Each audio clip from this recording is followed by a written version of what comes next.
We will now hear from our last research presentation, and this research presentation is about intercity cooperation along the Texas-Mexico border, but the US-Mexico border.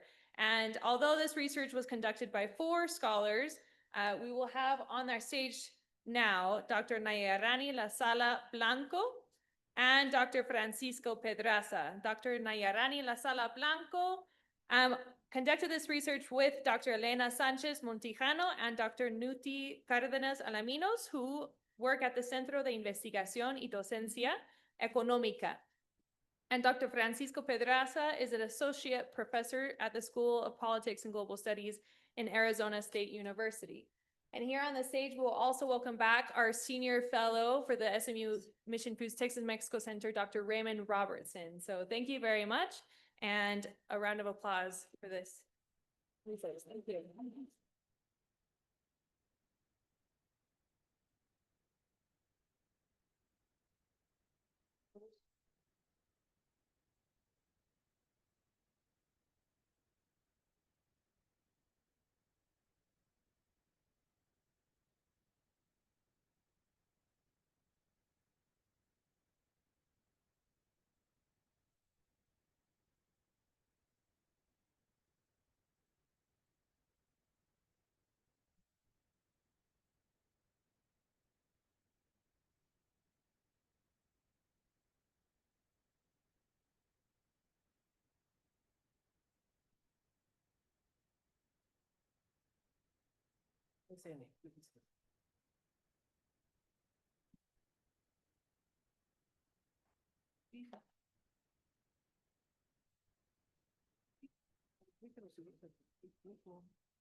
Well, thank you, Courtney, for the introduction, and thank you to the Texas Mexico Center, because we really couldn't have pulled it off without your support.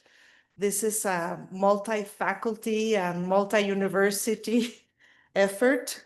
I'm Nayarani Lasala Blanco, and I'm here with my colleagues, Elena Sánchez Montijano. Nuty couldn't make it, but we're professors at CIDE Mexico City campus and the Division of International Affairs. And Francisco is from the School of Politics and Global Studies at Arizona State University. And the title of our presentation today, it's very fitting that Raymond is the commentator, because we changed it last night after we had dinner with the other presenters. It's Money Can't Buy Trust, Intercity Cooperation Along the Mexico-US Border. So our motivation was twofold. I had just moved to Mexico, and in various conversations with Elena, she was showing me data about how Mexico was becoming increasingly a receiving country by 2023. So the immigrant population in Mexico had tripled between 2000 and 2020. And interestingly, the international protection applications for asylum and refuge doubled in 3 years, from 2019 to 2023. We saw the call from the center, and we were both very interested in these 2 questions. How can border cities and state governments cooperate to address the humanitarian crisis resulting from forced migration and a surge of asylum seekers at the border? And the second one, how do state and local governments coordinate with federal authorities to address this crisis? I think at that point, Nuty and Francisco shortly after joined us. And so what we want to convince you of today, and as the title of the presentation suggests, is it's not just about money. And initially we thought it was about city resources It's about the conditions under which migration cooperation between border cities on our shared border has been more likely. It's also about identifying what local officials see as the most urgent challenges, and also about assessing the extent to which the future outlook of this cross-border cooperation among officials and service providers will be anchored by a shared perception that such coordination is viable and desirable. So for those of you who attended the symposium last year, we presented a lot of our preliminary findings from the qualitative portion of our research, which was led by Professor Sánchez Montijano, who's the expert in immigration and qualitative research. But this time we will focus mostly on the quantitative research. And our goal for both parts of the project was simply to collect original data to answer these questions posed by the center. And the focus is cities, because we all agree that city authorities are at the front line of managing migration ebbs and flows, but most of the time have the least resources and the most restricted authority to deal with these flows. So we selected 11 city dyads across the border, so similar to San Diego, Tijuana, El Paso, Juarez. And so the first and foremost, we selected the cities based on which CBP sector they were in. So we had data from CBP that was aggregated in terms of number of encounters of international migrants in each sector. And so here are the sectors. Rio Grande had the most, Del Rio, etc., going all the way down to El Centro. That was the first criteria. And the second one was population,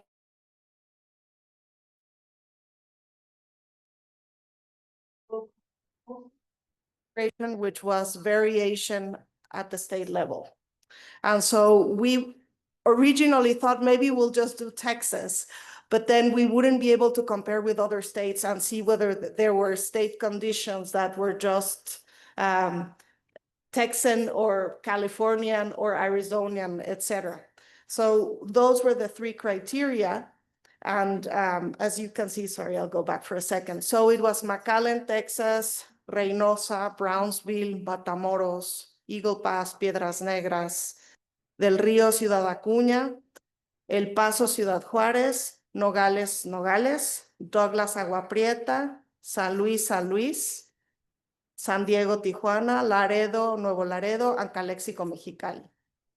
Okay, so you can see here this map. We made it just so that you can get a sense of the population in each of these cities relative to the others.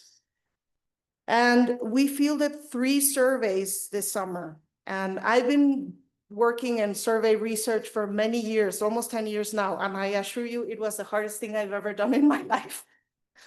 The response rate was awful. It took us 3 times as long because this was a survey of US local authorities. So we created a directory of all the local authorities in each of these cities.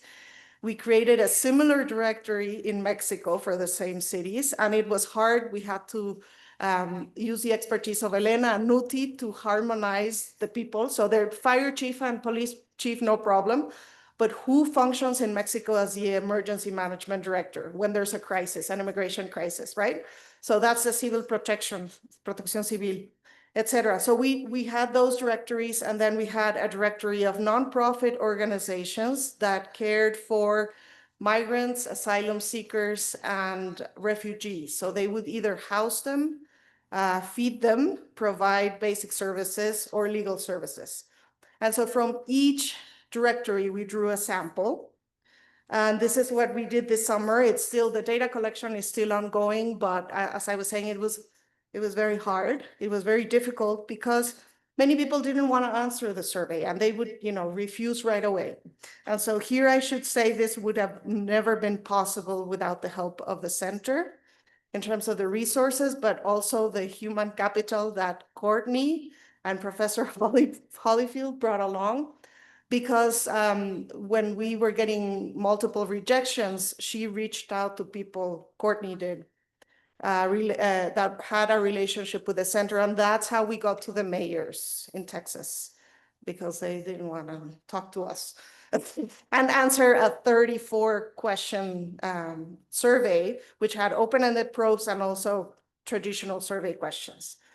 Okay, so here we are, we have 60 responses. We contacted 273 officials and NGO senior staff members.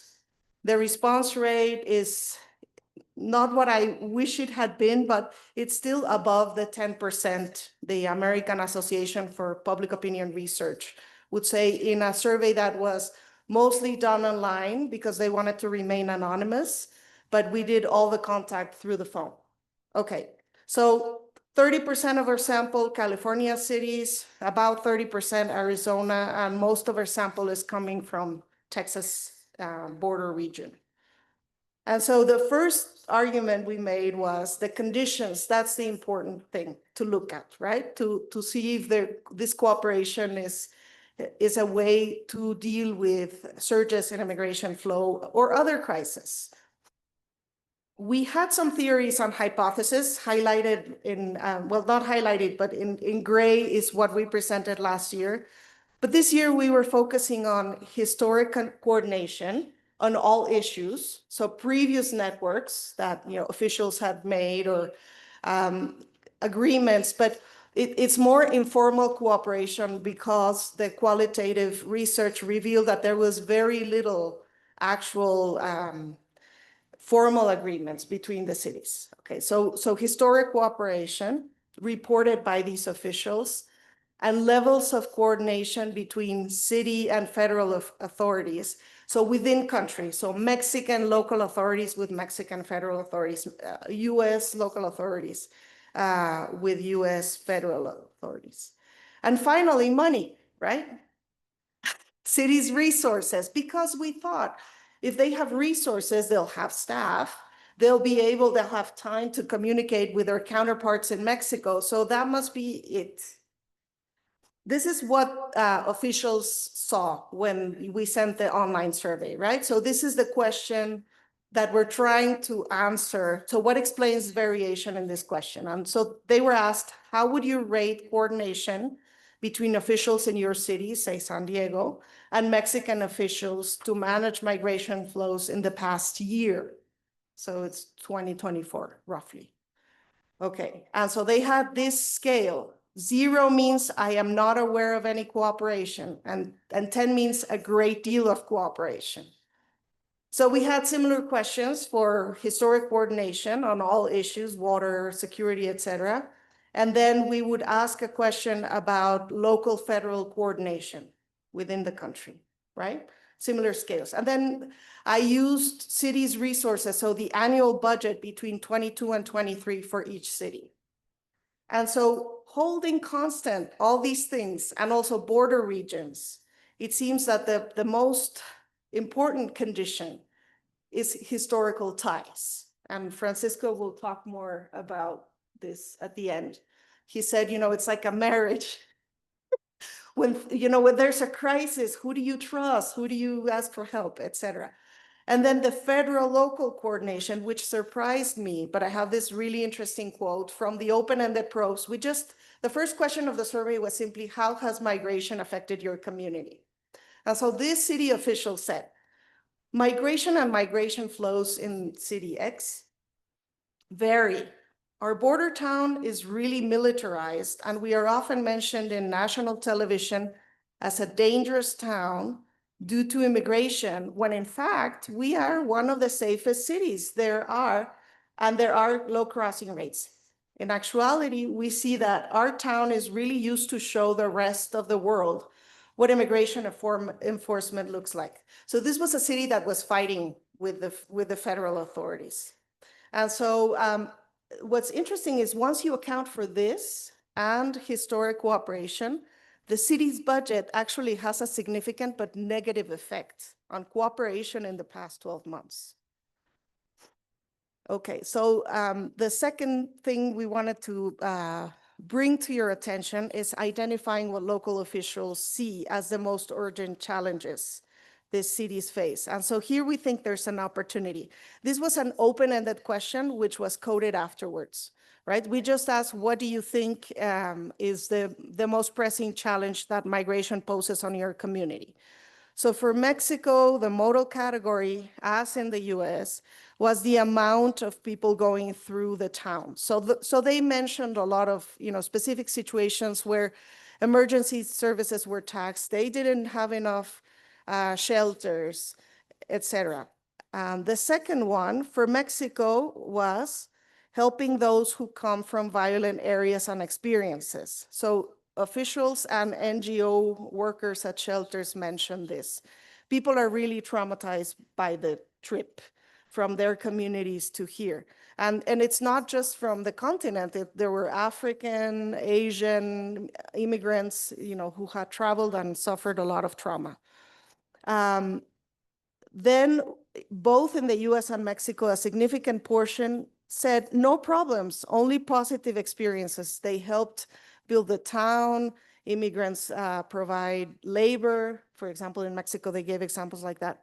And then for the US, it's health provision. So there were very dramatic stories, and they said, don't get me wrong, it's not that we don't have enough money or tax money to pay for their health services. It's just we have a very small health, we have a very small health service provision here in this town. And so they come with these migrants sometimes arrive with very difficult health issues and emergencies. And so it becomes a problem. So I'll end it here, and Francisco will finish the presentation, but I think this is an opportunity for Mexico and the US and for a place like the Center, because if there's one area where Mexico and the US have really had success stories in collaboration is in health. So the US-Mexico Health Initiative, Arizona State University sort of distributing COVID vaccines at the border. So.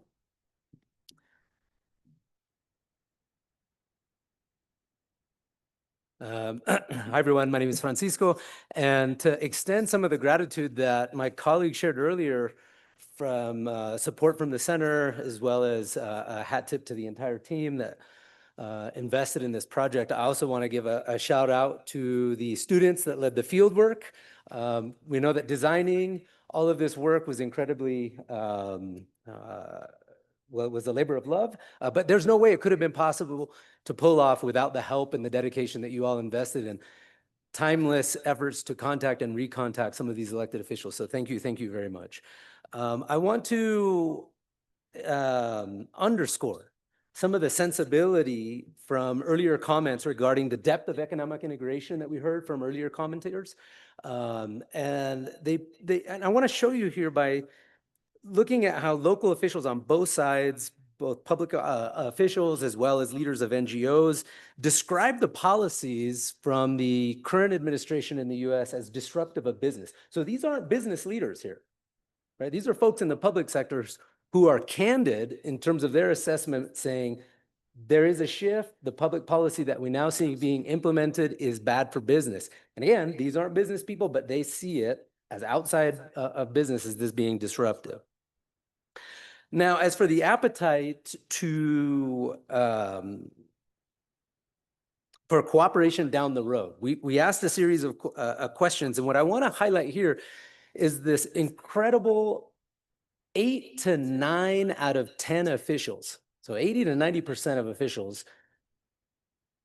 report a very high appetite for future cooperation. And I want you to keep that in mind as we reflect on this other point that was alluded to by my colleague earlier. I'm going to invite you to think about 2 key points from these panels. We're going to start with the panel that's on your left. And what it's showing is a pattern over 2.5 decades of arrests and expulsions at the US-Mexico border. And the key pattern here that I want you to focus on is as you go from left to right, you see a surge that gets triggered around the pandemic. And so it peaks around 22 and 2023. And I want you to then pair that with a pattern that you see in the right-hand side panel. And this is something that my colleague alluded to. This is showing you the breakdown of immigrant origins. Now, contrary to the narrative and public discourse that insisted the face of this surge was Central America, local leaders, NGOs, public officials went to great lengths to try to counter that narrative and remind folks that there was this fairly broad diversity in terms of immigrant origins that was increasingly including folks from South America, but also Africa, Asia, and Caribbean nations. In short, this represents a fairly considerable disruption, not just in terms of the volumes of arrests, right, but also in dealing with what are the actual needs that we need to plan for at point of service.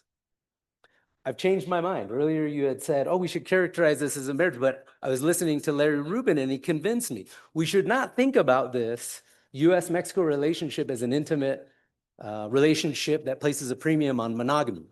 But instead what we should do is think about this as a brotherhood. I want to stitch that together then with another insight, which is that, recall we just showed you a set of evidence that said we initially thought it was about money, but in fact what we're finding is that a historic pattern of cooperation is a primary driver in contemporary appetite for continued cooperation between local officials on either side of the US-Mexico border. So what that tells me then is if we are to characterize this as a brotherhood, that helps us understand why folks weren't freaking out about this. Why a good share, up to as many as a third of the folks that we interviewed said, when I see this, I don't see a problem per se. That in fact, the language that they were sharing with us resonates a whole lot with some of the commentators from earlier panels. That there is an inclination to think about opportunities and not characterize this as a problem and then deploy public policy solutions that say, well, if it's a problem, that gets paired with solutions that emphasize things like punishment. But rather instead, here's an opportunity for us to deliver even higher quality services. Now, the last point that I want to leave you with then is if we do in fact think of this as a brotherhood, and that helps us understand why local officials don't think of this as a problem, but rather an opportunity, I'd like then to see that we as academics can think of this as an opportunity for the Mission Foods Texas Mexico Center to assume the responsibility. Assume the responsibility of convening tables in the way that you're doing now, but that doubles down, leans in further to think about how we might translate the research insights that we've shared with you all today into translated best practices. What are best lessons that we can then share with our counterparts in the public sector, but also with business leaders? Because it's true that business leaders are certainly on the cutting edge of stewarding markets and innovations, but let's not sleep on the valuable innovation from the public sector. What we are seeing, and I think what we started to uncover, is that there are folks who care deeply, right, about the polity side of society. And what I think that means is that the leveraging historical trust. So remember, we didn't find that money could buy you trust, but instead it was the historic pattern of cooperation represents a real, perhaps intangible, but real asset. And we should not let that spoil. In fact, we should invest further in thinking about how to curate that, how to extend it, and yes, indeed, how to leverage all the value we can from a nexus that includes academics, yes, business leaders, but also the public sector that has dedicated their time into delivering these important services. And I think I'll leave it at that. Thank you.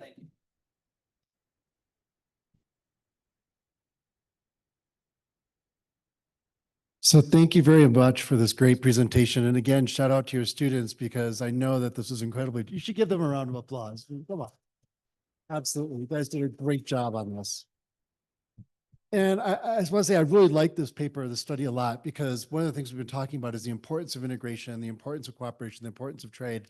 And this is ground zero, like the border cities are the ground zero, and finding ways to cooperate on common problems really helps alleviate some of those differences that we have. And I think this type of work should really be commended. And I think you guys are doing a great job, and I want to encourage you to keep it up.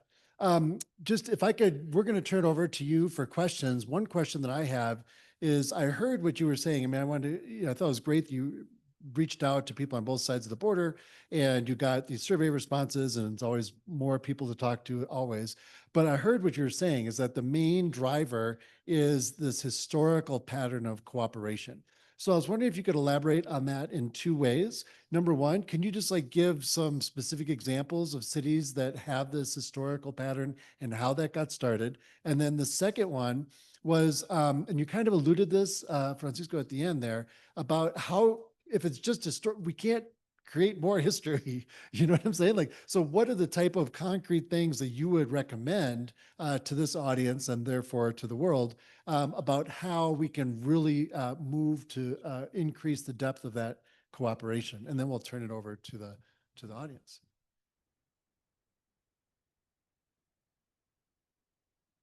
Okay. So maybe Elena will join us, no? But from what I remember in the open-ended probes of the historic pattern of cooperation, it really was happening mostly in Texas and in California. And there were mentions of things. Well, I remember this phrase very clearly from the woman who heads the office for the governor on immigration affairs. She told me that she and the US consul in Baja California worked very hard on immigration. And when he finished his tenure there, said, I can't remember her name, or I can't say it because it's anonymous, but he said to her, so-and-so, we made history here. And I said, so it was really a personal relationship between you and him that allowed for all of these things that you told us about happen.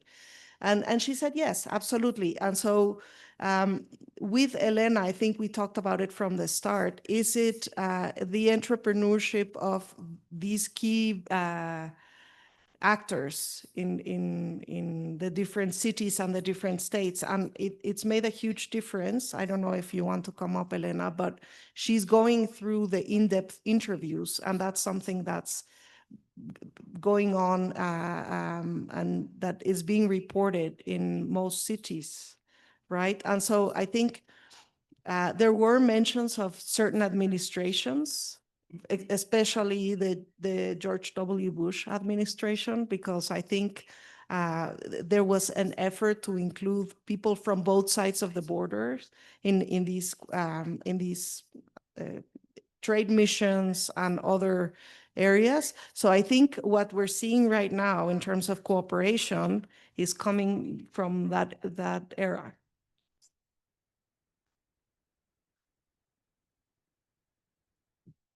I have a question right here. I think, can someone bring? Thank you. Thank you. Yeah, Francisco Alba. I mean, I appreciate your presentation. Really, I mean, there are plenty of things to talk a little bit about. But I would like to ask a question, and hopefully you can elaborate a little bit. I'm a little bit, let's say, I don't know, surprised, so to speak, that in your whole analytical framework, let's put it that way, I don't see explicitly what is the role of policies and all this cooperation, because one of the logic question is cooperation for what? What's the purpose? And just to put an example, if policies on the two sides, let's say, of the border are similar, well, cooperation, well, I mean, makes sense. Let's put it that way. What if policies are at odds? I mean, there is still room for cooperation, but it's not exactly the same. And those policies could be explicit policies, could be at the national level, not necessarily at the national level, but also implicit policies in terms of prevailing attitudes vis-a-vis migration. Thank you.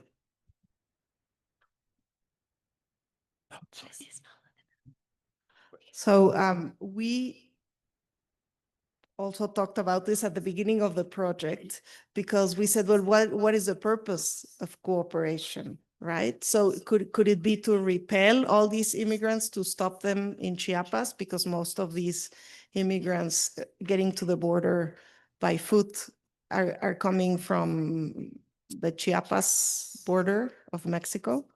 And so we didn't want to get into this very explicitly, but from what I've seen in the open-ended probes and also from the in-depth interviews, it seems that people are talking about policies that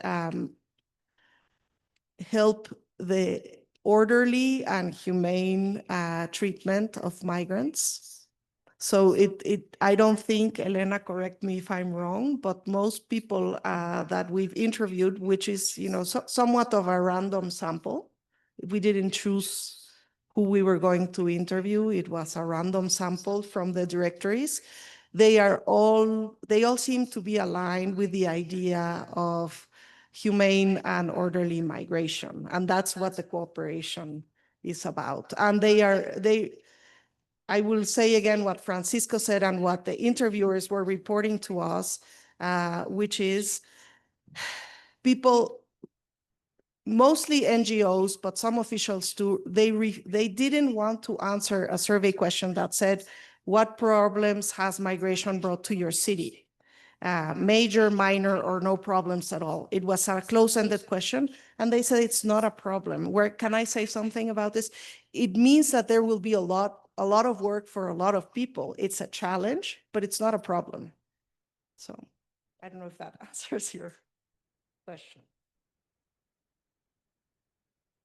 Another question?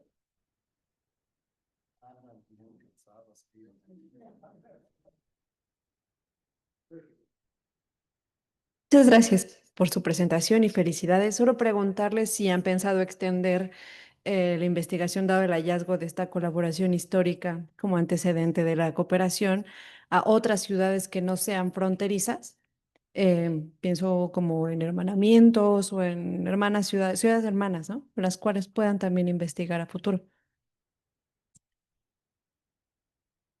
Ay, perdón. Con respecto a migración u otros temas, pues nos hemos enfocado más en migración, pero parece que cuando empezamos a panicarnos del response rate que teníamos, we started going inland. Entonces, hubo varias entrevistas con funcionarios de Dallas y de Tucson, y yo hablé con algunos en Phoenix, y parece que sí es más o menos la misma historia, que sobre todo nuestro outcome que estamos viendo ahorita es en los últimos 12 meses. ¿Sí? O sea, es un momento en el tiempo muy particular, los últimos 12 meses. Entonces, lo que ha logrado, alguien estaba hablando de la economía de Texas, ¿no? Y como que siempre es muy fuerte y puede levantarse en medio del headwind. Entonces, creo que en estos momentos en particular, en los últimos 12 meses, lo que más importa es la relación histórica.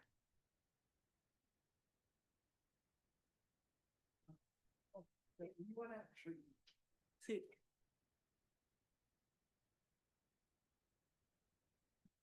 Gracias, colegas, por una maravillosa y fantástica presentación. Ahí hay varias cosas. Es cuando estamos hablando de relaciones históricas, no estamos preguntando sobre migraciones, estamos preguntando por todo, por energía, por agua, salud, Nayarani lo decía. Entonces, cuando pensamos en relaciones históricas, estamos pensando en otro tipo de relaciones, ¿no? La migración es algo reciente, ¿no? Como decía Nayarani, lo estamos viendo en los últimos meses.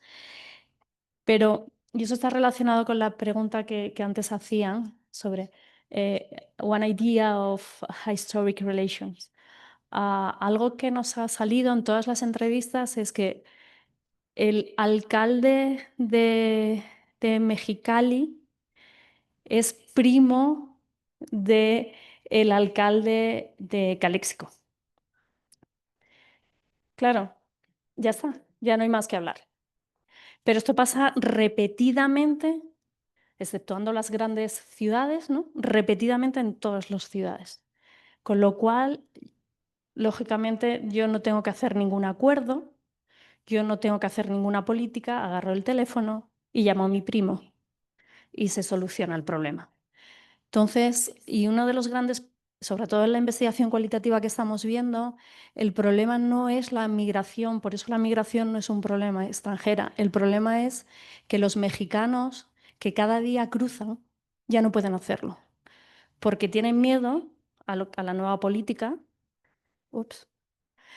porque tienen miedo a la nueva situación que están viviendo. Entonces, lo que estamos encontrando en la investigación cualitativa, que está que también se puede ver en la cuantitativa, es que están muy preocupados no por la migración internacional, están muy preocupados por la movilidad entre mexicanos y estadounidenses, que históricamente ha sido constante. A diario hay miles y miles y miles de personas que cruzan. Esto se está reduciendo. Entonces, hay empresarios en Estados Unidos, también lo estamos viendo en la cualitativa, que están muy preocupados ante la situación de que no puedan cruzar los mexicanos, no quieran cruzar porque empiezan a tener miedo, ¿no? Entonces, esto al final, pues la migración internacional no es un problema, la gestionan en momentos. Lo que sí les da más miedo es qué va a pasar con los cruces continuos que económicamente, lógicamente, tienen un impacto, ¿no?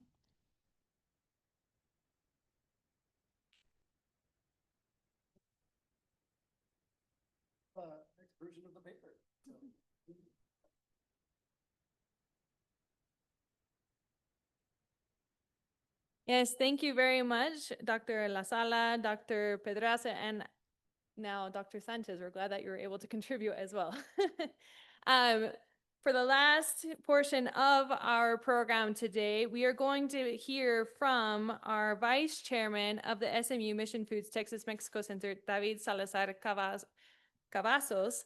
But first, I'd like to mention again how grateful we are for the presenters who've been here, our fellows, the scholars, and our board members who have supported and made this center and this event possible. If you are interested in helping support this work, we do have a QR code here that we would invite you to help contribute to foster this important bilateral relationship, to build bridges, not walls.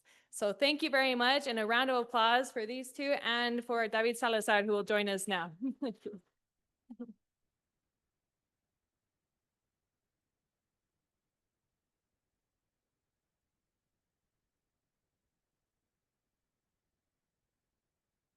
Thank you, Courtney.